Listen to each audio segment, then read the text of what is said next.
नमस्कार दोस्तों, YouTube channel जियो alert में आपका एक बार फिर से स्वागत है। दोस्तों, एसबीआई पीओ परी 2020 को टारगेट करते हुए अपन ने जो क्वांटिटी एप्टीट्यूड की क्लासेस शुरू की थी उसकी दोस्तों आज क्लास नंबर 35 है। और दोस्तों टॉपिक अपना बोट एंड स्ट्रीम, नाव और धारा, और इसका है दोस्तों पार्ट 1। तो चलिए दोस्तों बिना किसी देरी की आज का ये अपना सेशन शुरू करते हैं।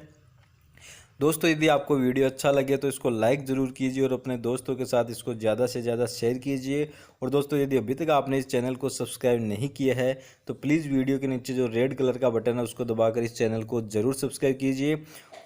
जैसा कि दोस्तों टॉपिक है अपना नाव और धारा, और दोस्तों नाव और धारा से संबंधित क्वेश्चन दोस्तों एसबीआई पीओ प्री एग्जाम में बहुत बार पूछे जाते हैं। एक या दो क्वेश्चन दोस्तों नाव और धारा के टॉपिक से दोस्तों आपको एग्जाम में देखने को मिल सकता है। तो दोस्तों इस देखा जाए तो काफ़ी इम्पोर्टेंट रहने वाला है ये टॉपिक भी अपना नाव और धारा, क्योंकि एक या कई बार एक क्वेश्चन पूछा जाता है, कई बार दोस्तों दो क्वेश्चन भी इस टॉपिक से एग्जाम में पूछे जाते हैं। तो सबसे पहले दोस्तों अपन बात करेंगे इसके अंदर होता क्या है। तो इस यहाँ पे मैं दोस्तों ये जो स्लाइड डाली है यहाँ पे, इस स्लाइड के अंदर देखिए आप, इसमें लिखा हुआ है नाव की चाल बराबर 1 किलोमीटर प्रति घंटा, धारा की चाल 20 किलोमीटर प्रति घंटा। तो दोस्तों ये अपन मान के चलेंगे कि जो अपन नाव और धारा का टॉपिक पढ़ेंगे अपन इस वीडियो के अंदर, पूरे वीडियो के अंदर अपन जहाँ भी मानेंगे दोस्तों नाव की चाल को मैं ए मान के चलूँगा 1 किलोमीटर प्रति घंटा, और जो धारा की चाल होगी उसको मैं हमेशा 20 किलोमीटर प्रति घंटा मान के चलूँगा। तो नाव की चाल दोस्तों अपन ने मान ली है 1 किलोमीटर प्रति घंटा, धारा की चाल मान ली अपन ने 20 किलोमीटर प्रति घंटा। और दोस्तों ये आप हमेशा ध्यान रखना कि जो नाव की चाल है वो धारा की चाल से हमेशा ज़्यादा होगी। ए ग्रेटर देन बी का मतलब है दोस्तों जो नाव की चाल होने वाली है वो हमेशा धारा की चाल से ज़्यादा होगी, तभी नाव पानी में चल सकती है, वरना नाव पानी में नहीं चल सकती। नेक्स्ट दोस्तों अपन बात करेंगे अनुप्रवाह। कुछ दोस्तों शब्दावली जो इस चैप्टर में काम में आएगी अपने, उनका पहले अपन डिटेल से अध्ययन करेंगे, उसके बाद दोस्तों मैं क्वेश्चंस पर जाऊंगा आगे। तो दोस्तों कुछ ऐसे शब्द होंगे इस चैप्टर के अंदर जिनका अध्ययन करना अपने लिए बहुत ही ज़रूरी है, क्योंकि वो शब्द अपन समझ लेंगे उन शब्दों का मतलब, तभी अपन को क्वेश्चन में पता लगेगा कि अपन को क्वेश्चन बता क्या रहा है और अपन को करना क्या है। तो दोस्तों सबसे पहले जो शब्द आएगा वो इसमें वो है अनुप्रवाह है। अनुप्रवाह क्या है दोस्तों, जब इसका ध्यान सीधा सीधा मतलब ये रखिए कि जब नाव या तैराक, दोस्तों नाव की बात कर सकता है या तैराक की बात कर सकता है, जब नाव या जो तैराक, ये कोमा यहाँ पे दोस्तों गलत लग गया, यहाँ पे लगना चाहिए था ये कोमा। तो जब नाव या तैराक नदी या धारा की दिशा में जा रहे हैं दोस्तों, ऐसे इसको ऐसे समझिए, यदि धारा इस साइड में जा रही है, धारा यदि इस साइड में जा रही है, धारा का मतलब हो गया दोस्तों पानी। धारा को आप पानी भी बोल सकते हो, धारा भी बोल सकते हो, आप इसको नदी भी बोल सकते हो। आपकी नदी इस साइड में बह रही है और आप इसी साइड में दोस्तों जा रहे हो, तो वो हो गया दोस्तों अनुप्रवाह है। तो धारा की दिशा में यदि आप जा रहे हो, पानी की दिशा में यदि आप जा रहे हो, नदी की दिशा में यदि आप जा रहे हो, तो वही होता है दोस्तों अनुप्रवाह। उसको दोस्तों अनुकूल प्रवाह भी कहीं कहीं पे आपको लिखा हुआ मिलेगा। इसको दोस्तों अपन डी से रिप्रेजेंट करेंगे, इसको अपन डी से लिखेंगे। अनुप्रवाह में नाल की चाल यदि अपन को निकालनी होगी तो डी अपन अनुप्रवाह की चाल अपन डी से लिखेंगे, क्योंकि इसको इंग्लिश में अपन दोस्तों डाउन स्ट्रीम के नाम से जानते हैं, डाउन स्ट्रीम। अब दोस्तों ये शब्दावली इस प्रकार से हो गई, अनुप्रवाह भी इसको बोल सकते हैं, अनुकूल प्रवाह भी इसको बोल सकते हैं और डाउन स्ट्रीम भी इसको बोल सकते हैं। मतलब इसका इन शब्दों का सिर्फ एक ही है कि जिस दिशा में धारा जा रही है, जिस दिशा में नदी बह रही है, उसी दिशा में नाव भी जा रही है। तो दोस्तों ये हो गया अपना अनुप्रवाह है। अब दोस्तों इसी अनुप्रवाह में आप देखना कि जब नाव नदी में धारा की दिशा में जा रही हो तो उसके वेग में वृद्धि होगी। दोस्तों ये जब अनुप्रवाह की बात करते हैं, इस साइड में यदि नाव धारा जा रही है, पानी जा रहा है, इस साइड में नदी बह रही है, उसी साइड में यदि अपन को जाना होगा तो अपन को आसानी होगी, अपन को चलने में तैरने में आसानी होगी। तो दोस्तों जब अपन को तैरने में आसानी होगी तो अपनी स्पीड भी बढ़ेगी, क्योंकि धारा जो पानी है वो पानी के साथ अपन तैर रहे हैं तो वो पानी अपन को खींच के लेके जाएगा।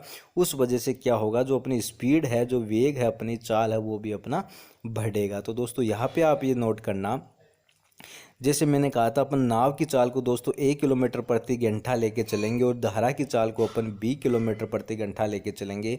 तो दोस्तों यदि सपोज इस दिशा में धारा जा रही है तो जब उसकी चाल 20 किलोमीटर प्रति घंटा है और उसी दिशा में दोस्तों अपन जा रहे हैं और अपनी चाल दोस्तों 1 किलोमीटर प्रति घंटा है, तो अनुप्रवाह में नाव की चाल, तो अनुप्रवाह की चाल कितनी हो जाएगी दोस्तों, इन दोनों को प्लस कर देंगे a प्लस बी। तो जो d है डाउन स्ट्रीम में चाल हो जाएगी d is equal to a plus B.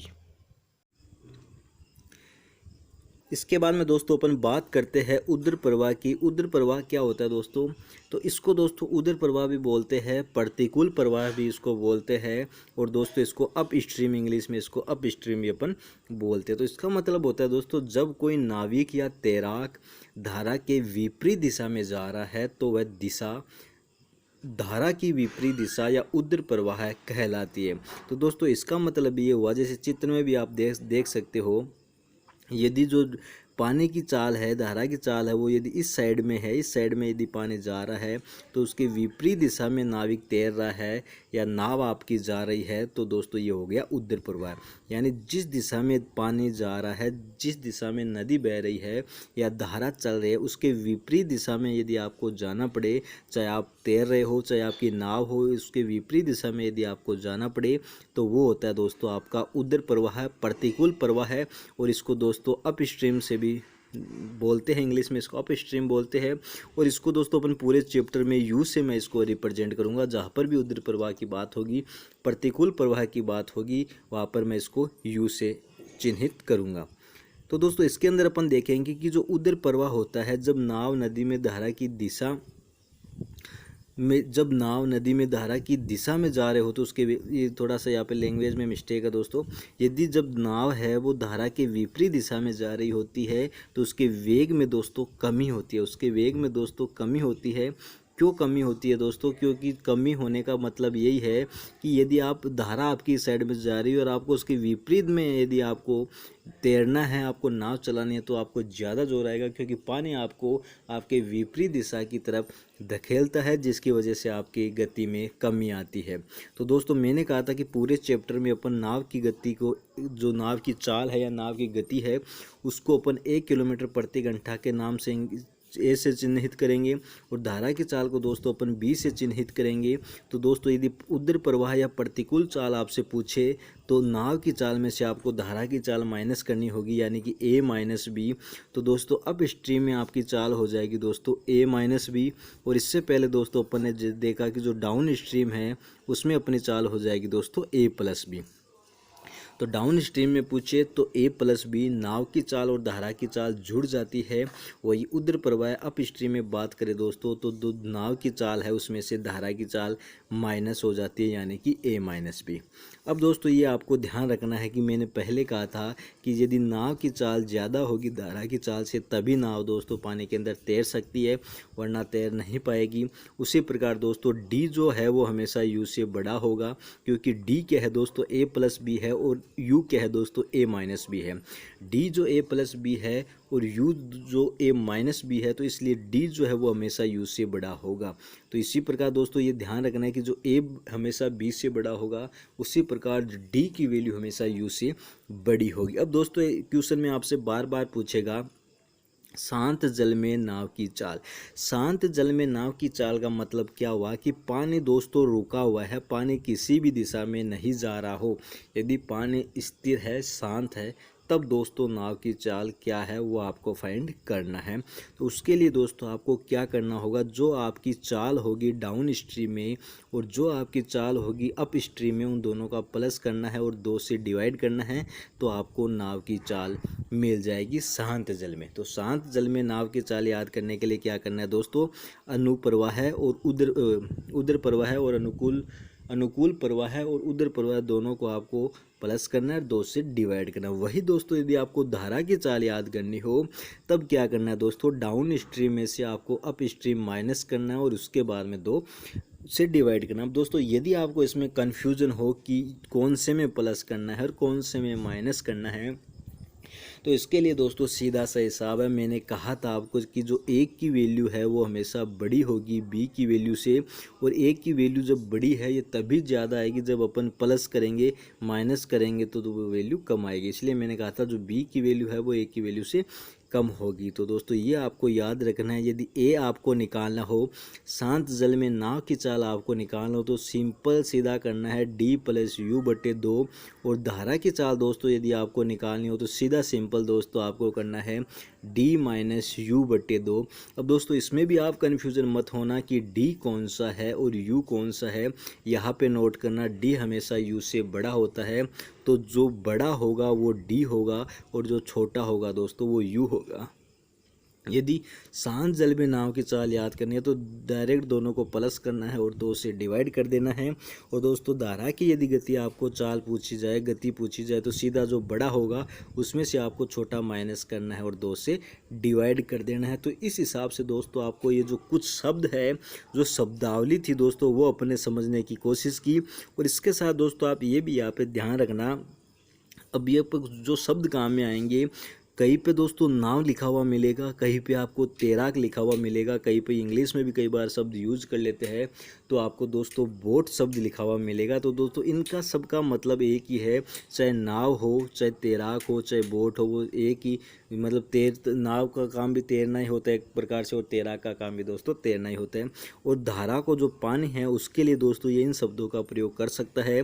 धारा बोल सकता है, जल बोल सकता है, पानी बोल सकता है, नदी की चाल वो बोल सकता है, करंट बोल सकता है दोस्तों इंग्लिश में, और इंग्लिश में दोस्तों वो इसको स्ट्रीम भी बोल सकता है। तो दोस्तों ये आपको ध्यान रखना है। यदि नाव, तैराक, बोट की बात करें तो मतलब ए है, और धारा, जल, पानी, करंट, स्ट्रीम इनकी बात करें तो उसका मतलब दोस्तों सीधा सिंपल है कि उसका मतलब वो आपको बी धारा की गति की बात कर रहा है।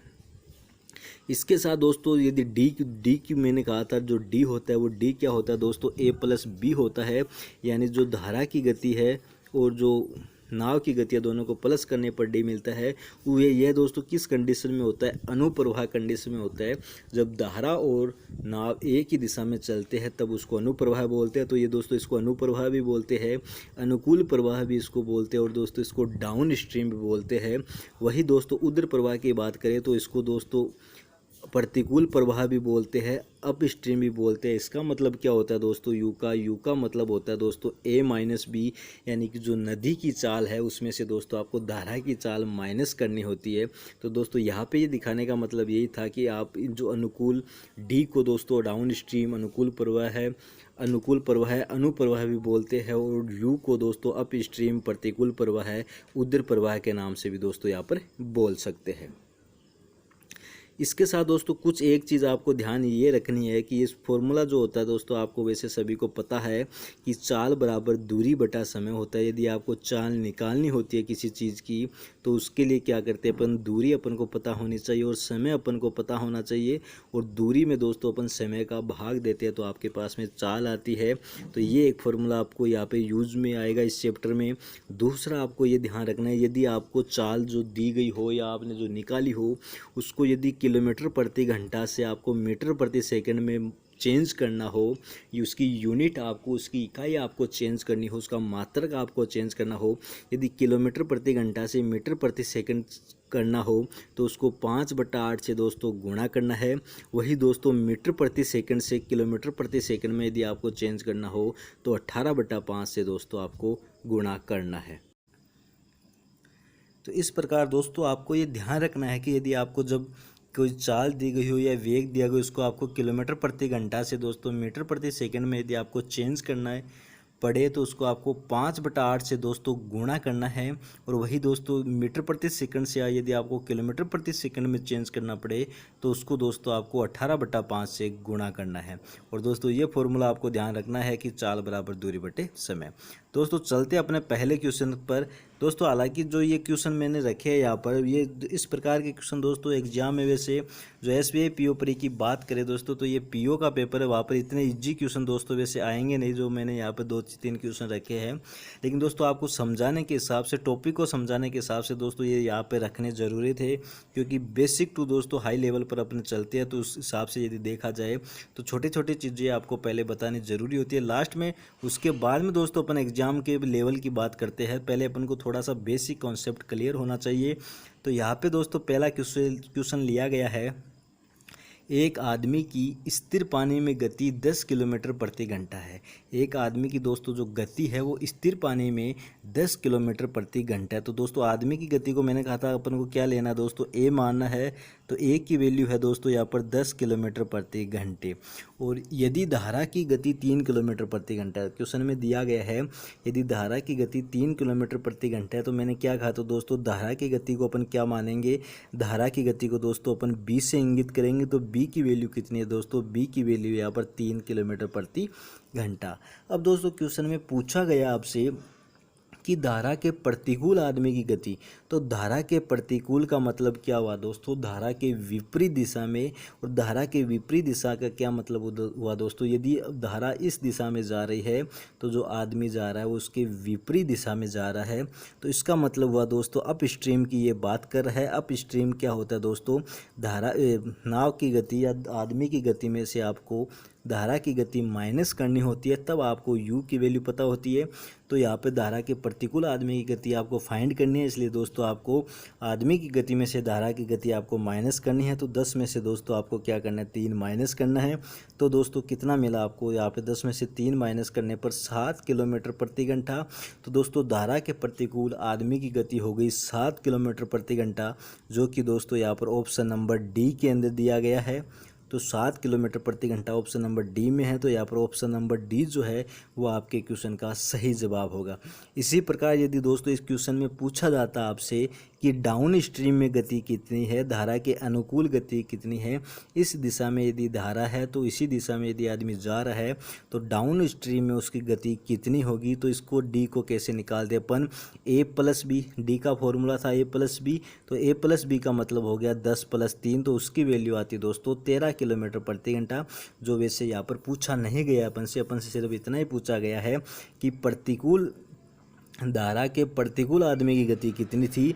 तो अपन ने क्या कर दिया दोस्तों, 10 में से 3 माइनस कर दिया, तो 7 वैल्यू निकल के आ गई। 7 वैल्यू दोस्तों यहाँ पर 7 किलोमीटर प्रति घंटा ऑप्शन नंबर डी में है। तो ऑप्शन नंबर डी को अपन को टिक करना है। ऑप्शन नंबर डी जो है वो आपके क्वेश्चन का यहाँ पर सही जवाब है। चलते हैं दोस्तों सेकंड क्वेश्चन पर। सेकंड क्वेश्चन है दोस्तों अपना, एक व्यक्ति धारा के विपरीत दिशा में 10 किलोमीटर प्रति घंटे की चाल से नाव चला सकता है। तो दोस्तों धारा के विपरीत दिशा में चला सकता है, यानी u की वैल्यू होगी दोस्तों यहाँ पर 10 किलोमीटर प्रति घंटा। क्योंकि दोस्तों धारा के विपरीत दिशा की बात करें तो धारा के विपरीत दिशा यानी कि अप स्ट्रीम यानी कि यू से अपन इसको लिखेंगे। और दोस्तों धारा की दिशा में उसकी गति कितनी है, 16 किलोमीटर प्रति घंटा, यानी कि डाउन स्ट्रीम में अनुकूल प्रवाह में उसकी गति है दोस्तों 16 किलोमीटर प्रति घंटा। और दोस्तों यहाँ पे यदि आपको ज़्यादा समझ में नहीं आए तो मैंने कहा था जो डी की वैल्यू होती है वो हमेशा यू से बड़ी होती है। यहाँ पर देख लीजिए जो डी की वैल्यू है यू से बड़ी है, तो आप इसको देख के डायरेक्ट भी अनुमान लगा सकते थे कि 16 जो है वो डी की वैल्यू है, 10 जो है वो u की वैल्यू है, क्योंकि d की वैल्यू हमेशा u से बड़ी होगी। तो दोस्तों पूछा क्या गया है आपसे कि शांत जल में नाव एवं धारा की गति आपको फाइंड करनी है। तो दोस्तों इसको फाइंड करने के लिए आपको क्या बताया गया था, नाव की गति दोस्तों आपको मैंने कहा था अपन ए मान के चलेंगे। तो ए की वैल्यू फाइंड करने के लिए मैंने कहा था d + u/2। डाउन स्ट्रीम में जो गति होगी उसको प्लस करना है अप स्ट्रीम की गति से, फिर उसको 2 से डिवाइड करना है। तो यहाँ पे दोस्तों डाउन स्ट्रीम में 16 था, अप स्ट्रीम में दोस्तों 10 है, तो ये हो गया 16 + 10/2 बराबर 16 और 10 26/2। तो ये वैल्यू निकल के आ गई दोस्तों आपके पास में a = 13 किलोमीटर प्रति घंटा। शांत जल में नाव की चाल दोस्तों आपके पास में निकल के आ चुकी है 13 किलोमीटर प्रति घंटा। इसके बाद में आपको फाइंड करनी है दोस्तों धारा की गति भी। धारा की गति मैंने क्या कहा था दोस्तों, अपन 20 से लिखेंगे, धारा की गति को अपन 20 से लिखेंगे। तो बी दोस्तों क्या होता है, डी माइनस यू बटे 2 होता है, यानी डी यानी कि डाउन स्ट्रीम में जो गति है नाव की उसमें से आपको अप स्ट्रीम की गति को माइनस करना है और उसके बाद में दोस्तों आपको 2 से डिवाइड करना है। तो डी माइनस यू बटे 2, तो दोस्तों ये वैल्यू आ जाएगी आपके पास में 16 माइनस 10 बटे 2। तो ये वैल्यू आ गई दोस्तों आपके पास में 3। 16 में से 10 माइनस किया 6, 6 बटे 2, तो 6 बटे 2 का मतलब हो गया 3। तो धारा की गति हो गई दोस्तों आपके पास में 3 किलोमीटर प्रति घंटा। तो दोस्तों यहाँ पे जो नाव की शांत जल में नाव की चाल दोस्तों आपके पास में निकल के आई यहाँ पे 13 किलोमीटर प्रति घंटा, और दोस्तों धारा की चाल आपके पास में निकल के आई 3 किलोमीटर प्रति घंटा। तो दोस्तों कौन से ऑप्शन को आपको टिक करना है, ऑप्शन नंबर ए को आपको टिक करना है। ऑप्शन नंबर ए में दिया हुआ है कि नाव की चाल जो है वो 13 किलोमीटर प्रति घंटा और धारा की चाल दोस्तों 3 किलोमीटर प्रति घंटा है। तो इस हिसाब से दोस्तों आपको समझ के चलना है इस क्वेश्चन को। दोस्तों यदि आप डायरेक्ट करना चाहो, यदि आपको जब समझ में आ जाए चैप्टर अच्छे से, तब आप इसको डायरेक्ट सीधे कर सकते हो कि नाव की चाल आपको याद करनी है। दोस्तों नाव की चाल याद करनी है, डायरेक्ट आपको यहीं पे 10 और 16 को दोस्तों प्लस किया, 26 और 26 को दोस्तों 2 से डिवाइड कर दिया, तो दोस्तों डायरेक्ट आ गई वैल्यू आपके पास में निकल के यहाँ पर 13। तो दोस्तों इस हिसाब से आपके पास में डायरेक्ट वैल्यू निकल के आ सकती है। उसी प्रकार दोस्तों धारा की चाल आपको याद करनी हो तो 16 में से दोस्तों 10 माइनस किया, 6 को दोस्तों 2 से डिवाइड किया तो 3, तो 3 किलोमीटर प्रति घंटा। तो दोस्तों इस हिसाब से आपको सीधा ऑप्शन नंबर ए को टिक कर सकते हो। यानी चुटकियों में आप दोस्तों इस कॉन्सेप्ट के साथ आप चुटकियों में समय का बचत करते हुए दोस्तों कम समय में आप आसानी से ऐसे क्वेश्चन को सोल्व कर सकते हो। इसके बाद में दोस्तों अगला क्वेश्चन है आपके पास में, एक नाव धारा की दिशा में 44 किलोमीटर जाने में 4 घंटे का समय लेती है। तो दोस्तों अपन ने एक फॉर्मूला देखा था कि चाल बराबर क्या होता है। दोस्तों चाल यदि आपको निकालनी हो तो आपको दूरी के अंदर दोस्तों समय का भाग देना होता है। यहाँ पे दूरी दी गई है दोस्तों 44 किलोमीटर और उसको जाने में दोस्तों समय लग रहा है 4 घंटे, यानी कि उसकी चाल हो गई दोस्तों 11 किलोमीटर प्रति घंटा। 44/4 11 किलोमीटर प्रति घंटा उसकी चाल हो गई।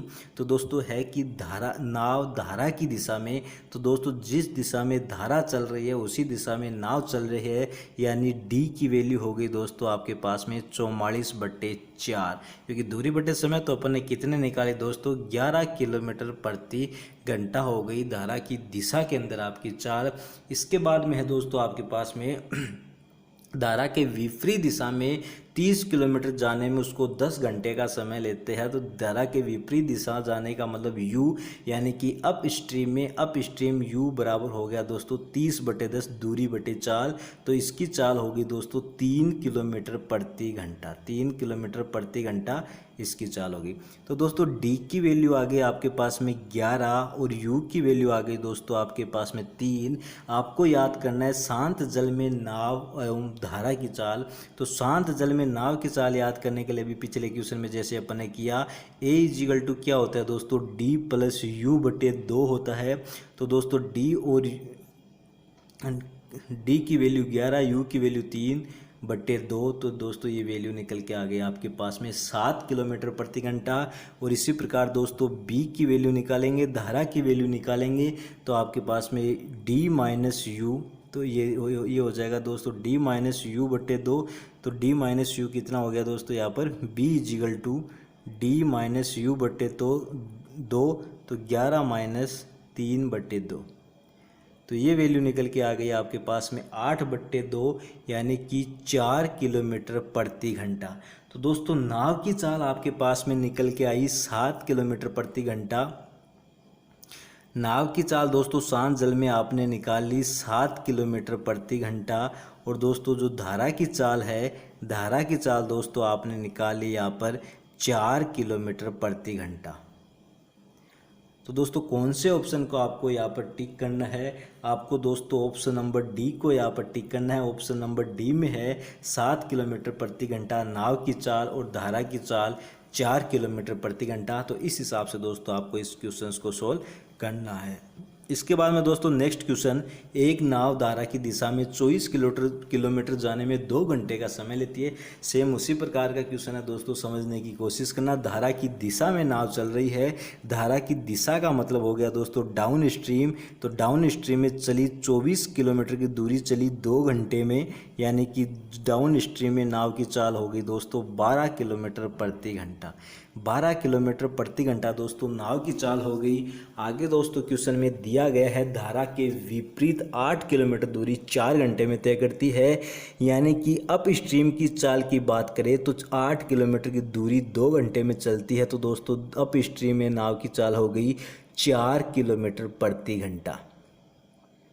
तो डाउन स्ट्रीम में चाल हो गई दोस्तों 12 किलोमीटर प्रति घंटा, और अप स्ट्रीम में दोस्तों चाल हो गई इसकी, सॉरी दोस्तों यहाँ पे 4 है, ये गलत टाइप हो गया। 8 किलोमीटर दूरी 4 घंटे में तय करती है। तो दोस्तों 8/4 करना होगा, तो दोस्तों यहाँ पे अपन को लिखना पड़ेगा ये 2 किलोमीटर प्रति घंटा। अप स्ट्रीम में हो गई दोस्तों 2 किलोमीटर प्रति घंटा, क्योंकि यहाँ पे समय जो है वो 4 घंटे है, दूरी जो है वो 8 किलोमीटर है। तो 8/4 बराबर 2 किलोमीटर प्रति घंटा। तो दोस्तों डी की वैल्यू आपके पास में निकल के आई 12, और दोस्तों यू की वैल्यू आपके पास में निकल के आई 2। तो डी की वैल्यू हो गई 12 किलोमीटर प्रति घंटा, यू की वैल्यू हो गई 2 किलोमीटर प्रति घंटा। तो धारा का वेग आपको याद करना है। धारा का वेग मैंने कहा था दोस्तों अपन बी से लिखेंगे, तो बी की वैल्यू कैसे निकालते हैं अपन, डी माइनस यू बट्टे 2 से अपन डी की वैल्यू निकालते हैं। तो डी माइनस यू यानी कि 12 में से दोस्तों आपको 2 माइनस करना है और उसके बाद में 2 से डिवाइड करना है। तो ये हो गया 10/2 यानी कि 5 किलोमीटर प्रति घंटा। तो 5 किलोमीटर प्रति घंटा आपके पास में दोस्तों धारा की गति यानी कि धारा का वेग आपके पास में निकल के आया है 5 किलोमीटर प्रति घंटा, जो कि दोस्तों ऑप्शन नंबर डी में है। तो आपको यहाँ पर ऑप्शन नंबर डी को टिक करना होगा। ऑप्शन नंबर डी जो है वो आपके क्वेश्चन का यहाँ पर सही जवाब होगा। इसके बाद चलते हैं दोस्तों नेक्स्ट क्वेश्चन पर। Question number 5। क्वेश्चन नंबर 5 है दोस्तों आपके पास में, एक नाव धारा की दिशा में 21 किलोमीटर की दूरी 3 घंटे में। तो दोस्तों धारा की दिशा में सेम उसी प्रकार से d = 21/3, यानी कि धारा की दिशा में नाव की गति हो गई दोस्तों 7 किलोमीटर प्रति घंटा। धारा की दिशा में d की वैल्यू हो गई दोस्तों 7 किलोमीटर प्रति घंटा। आगे दिया गया धारा के विरुद्ध इतनी ही दूरी 7 घंटे में, यानी कि अप स्ट्रीम की वैल्यू हो गई 21 किलोमीटर। सेम दूरी चल रहा है तो 21 किलोमीटर जाने में उसको लग रहा है दोस्तों 7 घंटा, तो 21/7। तो ये वैल्यू आ गई दोस्तों आपके पास में 3 किलोमीटर प्रति घंटा। तो दोस्तों डाउन स्ट्रीम में आपके पास में चाल जो निकल के आई वो 7 किलोमीटर प्रति घंटा निकल के आई, और अप स्ट्रीम में आपके पास जो चाल निकल के आई वो 3 किलोमीटर प्रति घंटा निकल के आई। तो दोस्तों डी की वैल्यू हो गई आपके पास में 7, और दोस्तों यू की वैल्यू हो गई आपके पास में 3। तो डाउन स्ट्रीम में 7 किलोमीटर प्रति घंटा और अप स्ट्रीम में दोस्तों 3 किलोमीटर प्रति घंटा। अब पूछा गया दोस्तों शांत जल में नाव की चाल कितनी है। तो शांत जल में नाव की चाल यानी कि आपको ए फाइंड करना है। तो ए फाइंड करने के लिए दोस्तों क्या करना है अपन को, डी + u/2 अपन को करना है। तो 7 और 3 दोस्तों 10, तो ये हो गया दोस्तों 7 + 3/2। ये आपको समझाने के लिए मैं बार बार लिख रहा हूँ। तो 10/2 यानी कि 5 किलोमीटर प्रति घंटा दोस्तों यहाँ पर आपके पास में नाव की चाल हो चुकी है। तो नाव की चाल है दोस्तों 5 किलोमीटर प्रति घंटा। तो ऑप्शन नंबर डी को यहाँ पर आपको टिक करना है। ऑप्शन नंबर डी जो है वो आपके क्वेश्चन का यहाँ पर सही जवाब है। इसके बाद में चलते हैं दोस्तों नेक्स्ट क्वेश्चन पर। नेक्स्ट क्वेश्चन है दोस्तों आपके पास में, एक नाव अनुकूल दिशा में 60 किलोमीटर की दूरी 5 घंटे में और वापस आने में 10 घंटे का समय लेती है। तो शांत जल में नाव की चाल, तो सेम दोस्तों उसी प्रकार का क्वेश्चन है। यदि अनुकूल दिशा की बात है तो डी की वैल्यू हो गई दोस्तों 60 किलोमीटर की दूरी 5 घंटे में तय करता है। तो डी की वैल्यू हो गई दोस्तों यहाँ पर 60/5 यानी कि 12 किलोमीटर प्रति घंटा। और यू की वैल्यू हो जाएगी दोस्तों वापस आने में 10 घंटे का समय लेता है। तो 60 दूरी तो उतनी रहेगी, क्योंकि जितनी दूरी गया है उतनी ही दूरी वो वापस आएगा। तो आते वक्त भी किलोमीटर हो गए 60, कितने समय में वो वापस आने में 10 घंटे का समय लेता है। तो 60/10 यानी कि 6 किलोमीटर प्रति घंटा। तो डी की वैल्यू हो गई दोस्तों 12, यू की वैल्यू हो गई आपके पास में 6। डी की वैल्यू होगी दोस्तों आपके पास में 12 किलोमीटर प्रति घंटा, यू की वैल्यू होगी दोस्तों आपके पास में 6 किलोमीटर प्रति घंटा। तो दोस्तों यहाँ पे आपको देखना है कि शांत जल में नाव की चाल बताओ, तो इन दोनों को प्लस किया तो दोस्तों सेम वही से उसी प्रकार से करना है। A=D + U बटे 2, तो इन दोनों को प्लस किया, 12 और 6 18, और ये दोस्तों 18/2 यानी कि 9 किलोमीटर प्रति घंटा। तो दोस्तों नाव की शांत जल में दोस्तों नाव की चाल आपके पास में निकल के आई है 9 किलोमीटर प्रति घंटा, जो कि ऑप्शन नंबर सी में है। तो दोस्तों आपको ऑप्शन नंबर सी को यहाँ पर टिक करना है। ऑप्शन नंबर सी जो है वो आपके क्वेश्चन का यहाँ पर सही जवाब है। इसके बाद में चलते हैं दोस्तों अगले क्वेश्चन पर। एक नाव धारा की दिशा में 25 किलोमीटर जाने में 5 घंटे का समय लेती है। तो दोस्तों धारा की दिशा की बात है तो D सेम उसी प्रकार से 25/5 यानी कि ये 5 किलोमीटर प्रति घंटा की स्पीड हो गई धारा के अनुकूल। उतनी ही दूरी वापस आने में 5 गुना अधिक समय, 5 गुना अधिक समय का मतलब पहले 5 घंटे लेते थे, अब कितने लेंगे 5 गुना ज़्यादा यानी 25 घंटे लेंगे। तो वापस आते टाइम दोस्तों दूरी कितनी 25 ही किलोमीटर है, दूरी सेम रहेगी और टाइम कितना लगा 5 गुना लगा। पहले 5 घंटे था उसका 5 गुना यानी कि 25 घंटे टाइम लगा। तो ये हो गया 25/25, तो इसकी वैल्यू आ गई दोस्तों 1 किलोमीटर प्रति घंटा। तो दोस्तों डी की वैल्यू आपके पास में निकल के आई, डी की वैल्यू दोस्तों आपके पास में निकल के आई 5 किलोमीटर प्रति घंटा, और यू की वैल्यू दोस्तों आपके पास में निकल के आई 1 किलोमीटर प्रति घंटा। आपको फाइंड करना है दोस्तों शांत जल में नाव की चाल। तो दोस्तों नाव की चाल क्या है दोस्तों, नाव की चाल ए होती है। तो ए फाइंड करने के लिए दोस्तों आपको क्या करना है, यहाँ पर D + U/2 आपको करना है। तो D की वैल्यू 5, यू की वैल्यू 1, तो 5 + 1 6, तो 6/2 यानी कि 3 किलोमीटर प्रति घंटा दोस्तों आपकी जो है वो नाव की चाल आपके पास में निकल के आई है। तो जो कि ऑप्शन नंबर दोस्तों यहाँ पर सी में है। तो ऑप्शन नंबर सी को दोस्तों आपको टिक करना है। सी जो ऑप्शन है वो आपका सही जवाब है। इसमें दोस्तों आप इस हिसाब से भी कर सकते थे यदि ज़्यादा आप डिटेल में ना जाते। जिस नाव की चाल आपको दी गई थी कि 25 किलोमीटर जाने में वो 5 घंटे का समय लेती है, डी की वैल्यू, तो डी की वैल्यू आपने निकाली थी 5, यानी कि डी की वैल्यू है जो आपने 5 निकाली थी।